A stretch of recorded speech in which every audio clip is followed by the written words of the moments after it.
Hello दोस्तों, मैं doctor Gita Awasthi नई कहानी के साथ आपसे मुखातिब हूँ। दोस्तों, समाज का एक बहुत बड़ा रोग है किशोर अवस्था में गलत कदम उठा लेना। इसी संदर्भ में एक कहानी प्रस्तुत है, सूर्योदय। पता नहीं मन कौन सी भावनाओं में उतरा रहा था कि उस सिने अभिनेता मयूर का नंबर मैंने भी मांग लिया था। लोग उससे ऑटोग्राफ मांग रहे थे और मैंने कह दिया था फ़ोन नंबर। मयूर ने 2 मिनट तक मेरा चेहरा देखा था, फिर फ़ोन नंबर दे दिया था। 2-4 लोग और भी ऐसे थे जो फ़ोन नंबर ही मांग रहे थे।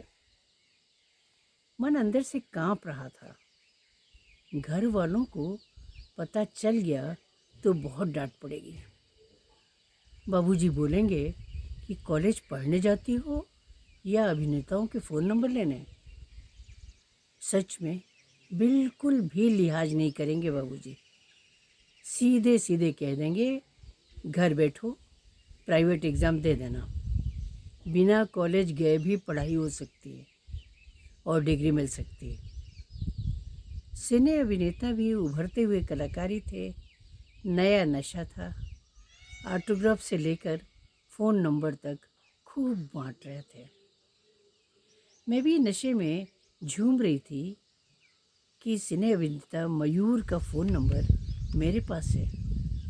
साथ में 1-2 सहेलियां थीं, वे भी मुझे आसमान तक चढ़ा रही थीं।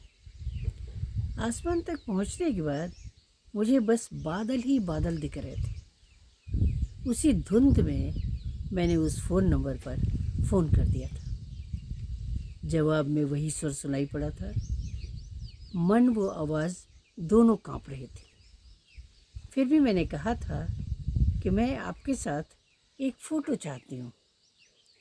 उधर से आवाज़ आई थी, आ जाइए, फ़ोटोग्राफ भी हो जाएगा और साथ में चाय भी पी लेंगे। मैं बाज़ार जाने का बहाना करके ऑटो रिक्शा लेकर उस होटल तक पहुंच गई थी। सब कुछ बड़े ही रोमांटिक अंदाज में हुआ था। फ़ोटो भी खींची गई थी, वो चाय भी पिया था।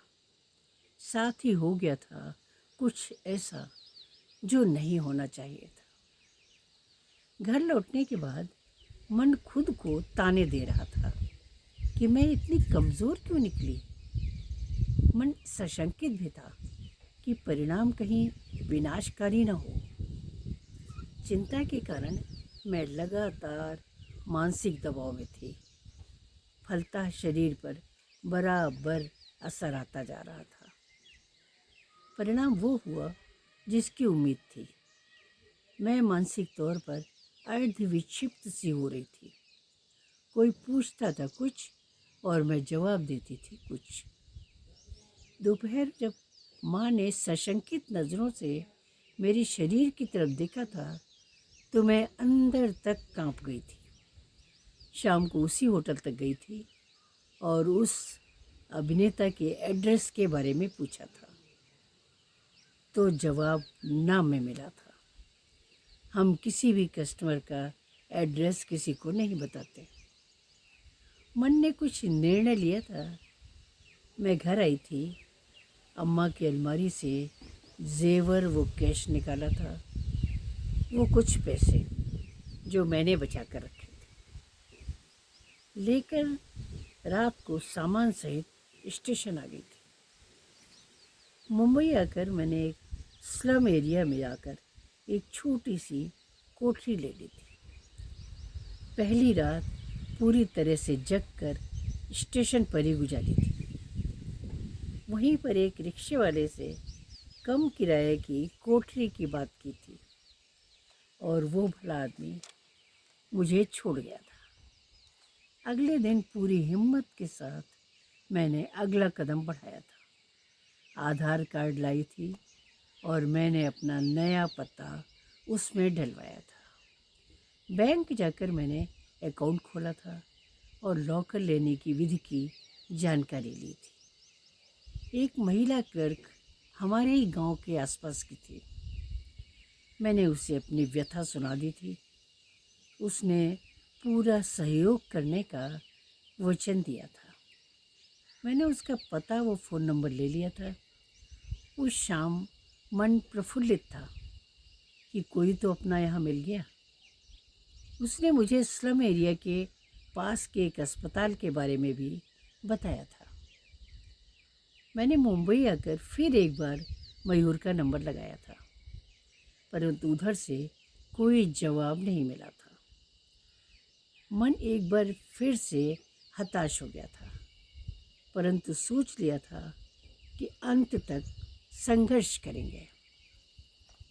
रात को कोठरी में कुछ ज़रूरी सामान लाकर डाला था।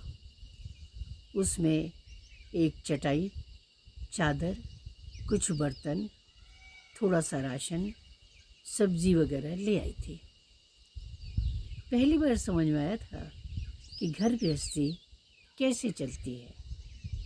रात को कुछ पड़ोसनें आ गई थीं। उनसे बातचीत करने के बाद मैंने उन्हें गरीब परिवार की महिला ही खुद को बताया था, जिसका पति खो गया है। मैंने बताया था कि मैं उसे ढूंढने आई हूँ।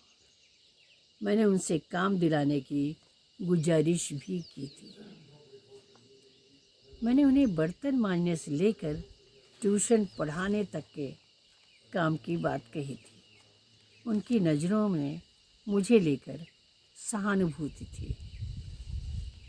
एक सप्ताह के अंदर ही मुझे बर्तन मांजने वो कपड़े धोने का काम कई घरों में मिल गया था।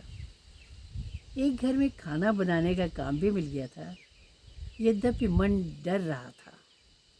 घर में तो सिर्फ खाने में नुक्स निकालना ही सीखा था। मैं हमेशा विनम्र रहने की कोशिश करती थी, चाहे मालकिन कैसी भी हो। उसका प्रभाव भी अच्छा पड़ रहा था। पड़ोस की महिलाओं की सहानुभूति भी मेरे साथ थी कि पति को ढूंढने आई है।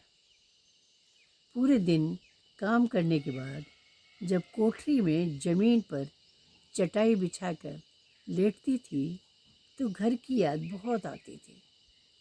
आंसू कई कई घंटे तक चेहरे को धोते रहते थे। मन समझ आता था कि कुछ पलों के सम्मोहन ने जिंदगी का पहलू ही पलट दिया था। पता नहीं किस्मत मुझे कहाँ ले जाने वाली थी। रात सपने में विवाह गीत गाती हुई माँ दिखती थी। शादी की पगड़ी लगाए हुए बाबूजी दिखते थे और सपना टूट जाता था। नींद से जगने के बाद हिचकियाँ बंध जाती थी। कभी उसे खुली आंखों से भटकते हुए बाबूजी दिखते थे, तो कभी अलमारी में जेवर ढूंढती हुई माँ दिखती थी। उसे अपने आप पर बहुत गुस्सा आता था कि उसने किशोर वय में इतनी बड़ी गलती कैसे कर डाली। क्या ये भौतिक चीज़ें इतनी महत्वपूर्ण होती हैं कि इनसे ज़िंदगी की तराजू के पलड़े ही टेढ़े हो जाएं? उसने न सिर्फ अपनी ज़िंदगी बर्बाद की, बल्कि बाबूजी व माँ का बुढ़ापा भी बर्बाद कर दिया। सुबह जब वो उठकर कॉमन लेटरिन बाथरूम में फ्रेश होने जाती थी, तब उसे समझ में आता था कि ज़िंदगी में जिन सुख सुविधाओं की आदत पड़ जाती है, उन्हें छोड़ना कितना कठिन होता है। उसे खुली आंखों से ये भी दिखता था कि माँ उसे जगा रही है, चाय दे रही है, बाबूजी उसे पढ़ने को कह रहे हैं। अपना खाना जल्दी जल्दी बनाकर वो काम पर निकलते थे। खाना बनाते बनाते उसे याद आता था कि जब माँ कहती थी कि मम्मू ज़रा सब्जी काट दे, देर हो रही है, तो वो 100 बहाने बनाती थी। मेरी परीक्षाएं पास आ रही हैं, अभी मेरी तैयारी ठीक से नहीं हुई है, मुझे नोट्स बनाने हैं, वगैरह वगैरह। कई एक बच्चों को ट्यूशन पढ़ाने का काम भी उसने ले लिया था, परंतु समय की कमी के कारण उन बच्चों को वो सुबह उस समय घर पर बुलाती थी जब वो खाना बनाती थी। खाना बनाते बनाते वो उन्हें पढ़ाती जाती थी। बीच बीच में वो कॉपी चेक कर लेती थी। कुल मिलाकर मोनिका का काम अच्छा चलने लगा था। उसे आर्थिक तंगी नहीं थी, परंतु डिलीवरी का समय करीब आ रहा था। वैसे तो पास पड़ोस में उसके संबंध अच्छे बन गए थे, परंतु पहली बार डिलीवरी होनी थी, डर तो लग ही रहा था। माँ की याद भी बहुत आ रही थी। कभी कभी वो सोचती थी कि अगर वो अपनी गलती मानकर माँ को सब कुछ बता देती और गर्भपात करवा देती तो ये ज़िंदगी न बदलती, परिवार न छूटता। अब तो उसका कोई भी नहीं है, कोई भविष्य नहीं है। बुढ़ापे में जब वो काम नहीं कर पाएगी तब क्या होगा? जैसे हजारों सवाल उसकी आंखों के सामने नाचा करते हैं। अब उसको समझ में आ रहा था कि बड़े बूढ़े किशोर वय में संभल कर चलने का उपदेश क्यों देते थे। ये उम्र हवा के साथ भी खिलखिलाने को कहती है। इस उम्र में गर्मियों में भी चारों तरफ फूल ही फूल नजर आते हैं, झरने बहते दिखते हैं, संगीत हवा में गुनगुनाता लगता है। लेकिन अगर पांव बह गए तो धरातल तक आने से कोई नहीं रोक सकता। पड़ोस की दादी कहा करती थी कि अगर इस उम्र में खुद पर नियंत्रण नहीं रखे तो पूरे खानदान का नाम डूब जाता है।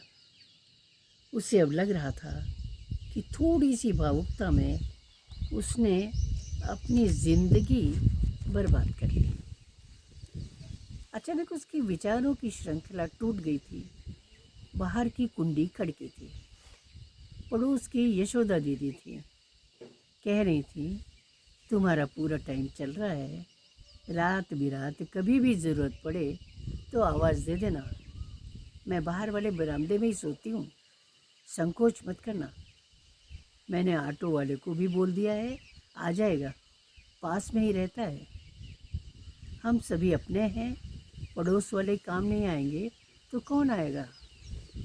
उसने सिर हिला दिया था। वो अंदर चली गई थी। उस रात वो सोच रही थी कि अगर उसके पास मयूर के साथ वाला उसका फ़ोटो न होता तो वो तो अब उसे पहचान भी न पाती।